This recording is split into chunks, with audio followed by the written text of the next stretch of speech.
দেশে আছেন অথবা দেশেই আছেন, বিয়ে করার পরে দেখা যায় বউরে খুশি করতে গেলে মা নাখোশ, আবার মারে খুশি করতে গেলে বউ নাখোশ।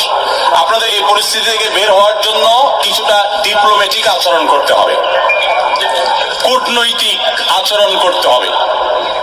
যারা বিভিন্ন দেশে ডিপ্লোম্যাট হিসেবে থাকেন তাদের দেখবেন কথাবার্তার ভিতরে প্রচুর ফাঁক ফোকর থাকে, তারা হাতে রেখে কথা বলে।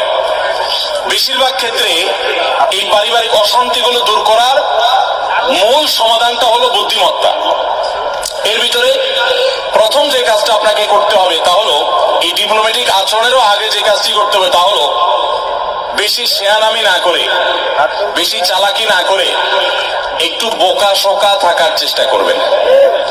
পারিবারিক অশান্তি দূর করার সবচেয়ে সহজ এবং সবচেয়ে শর্টকাট সমাধান হলো যে একটু বেকুব বেকুব ভাব ধরে থাকবেন।